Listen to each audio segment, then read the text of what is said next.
અંગ્રેજીમાં ક્યારે એવું થયું છે કે સારું, વધારે સારું કે સૌથી સારું કહેવા માટે કયા શબ્દો વાપરવા એમાં થોડી ગૂંચવણ થાય? જો હા, તો હવે બિલકુલ ચિંતા કરવાની જરૂર નથી.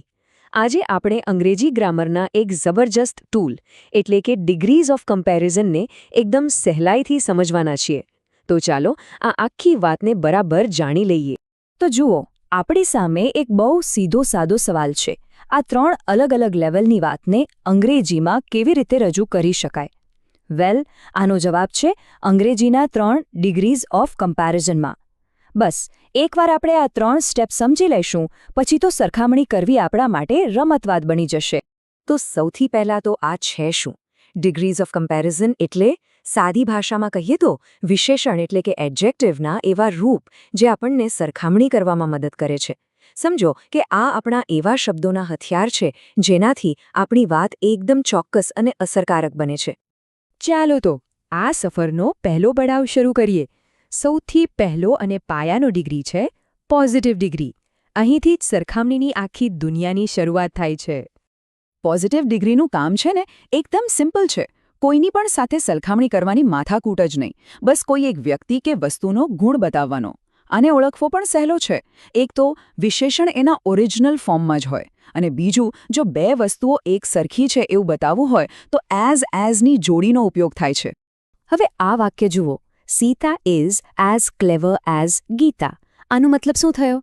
કે સીતા વધારે હોશિયાર નથી અને ગીતા પણ ઓછી નથી. બંને એકદમ સરખી લેવલ પર છે. કોઈ ઉપર નહીં, કોઈ નીચે નહીં. બસ આ જ તો છે પોઝિટિવ ડિગ્રીનો કમાલ. એકદમ સીધી અને સમાનતા બતાવતી વાત. ઓકે, તો પહેલો લેવલ પૂરો. હવે આગળ વધીએ બીજા લેવલ પર, અને એ છે કમ્પેરેટિવ ડિગ્રી. આનું કામ એના નામ પરથી જ ખબર પડી જાય ને? બરાબર, બે વ્યક્તિઓ કે બે વસ્તુઓ વચ્ચે સરખામણી કરવી. આનો એક પક્કો ફોર્મ્યુલા છે, યાદ રાખી લેજો. વિશેષણની પાછળ ER લગાવો, અને આ સૌથી અગત્યનું છે, જેની સાથે સરખામણી કરો એની આગળ ધેન શબ્દ મૂકો. બસ ER અને ધેનની આ જોડી એટલે જ કમ્પેરેટિવ ડિગ્રી.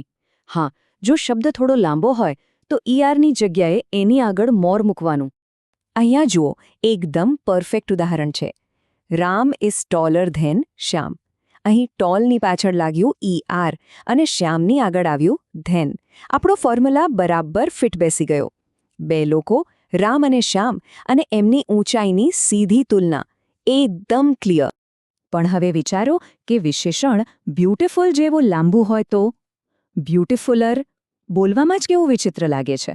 બસ એટલે જ અંગ્રેજીનો નિયમ છે કે આવા લાંબા શબ્દોની પાછળ ER લગાડવાને બદલે એની આગળ મોર લગાવી દો.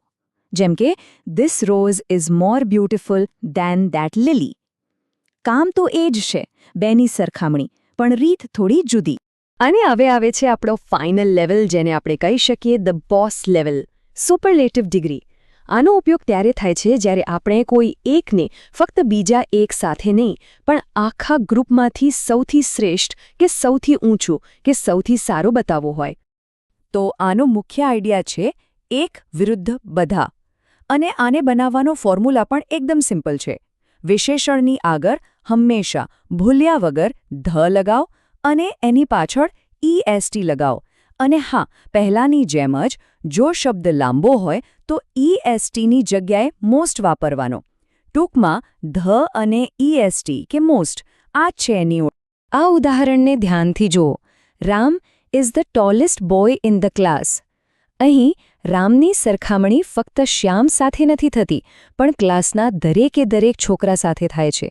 એ આખા ગ્રુપમાં જાણે કે વિજેતા છે. આ જ તો મુખ્ય ફરક છે કમ્પેરેટિવ અને સુપરલેટિવ વચ્ચે. અને લાંબા શબ્દવાળો નિયમ અહીં પણ લાગુ પડે છે. The rose is the most beautiful flower. અહીં ગુલાબની સરખામણી કોઈ એક કમળ કે લીલી સાથે નથી, પણ દુનિયાના બધા જ ફૂલોના ગ્રુપ સાથે છે. જાણે કે આપણે એને ફૂલોની રાણી જાહેર કરી દીધી હોય. તો આપણે ત્રણેય લેવલ સરસ રીતે સમજી લીધા. હવે ચાલો એક ફટાફટ રીકેપ કરી લઈએ, જેથી આ બધા નિયમો આપણા મગજમાં એકદમ ફિટ થઈ જાય. આ ટેબલ જો, બધું જ ક્લિયર થઈ જશે. Fast, faster, the fastest. Big, bigger, the biggest. નિયમ બરાબર ચાલે છે. ડિફિકલ્ટ જેવા લાંબા શબ્દો માટે મોર અને ધ મોસ્ટ. પણ હવે આવે છે એક નાનકડો ટ્વિસ્ટ. છેલ્લી 2 લાઈન જુઓ. ગુડનું ગુડર નથી થતું, એનું થાય છે બેટર. અને બેડનું બેડર નહીં, એનું થાય છે વર્સ. આ એવા અનિયમિત રૂપો છે જેમાં કોઈ લોજિક નથી. એને બસ યાદ જ રાખવા પડે છે. વાહ, તો આપણે 3 ડિગ્રીઝ અને એના નિયમોને સારી રીતે સમજી લીધા. પણ ખબર છે, આ તો ફક્ત શરૂઆત છે. આ જ્ઞાન હવે અંગ્રેજી ગ્રામરના એક નવા અને એડવાન્સ લેવલના દરવાજા ખોલી રહ્યું છે. તો હવે છેલ્લો સવાલ. શું એવું બની શકે કે Ram is the tallest boy વાક્યનો અર્થ બદલ્યા વગર તેને કમ્પેરેટિવ કે પોઝિટિવ ડિગ્રીમાં લખી શકાય? જવાબ છે હા, એ બિલકુલ શક્ય છે. અને એ નિયમો શીખવા એટલે અંગ્રેજી પરની પકડને એકદમ નેક્સ્ટ લેવલ પર લઈ જવી. આના વિશે જરૂર વિચારજો.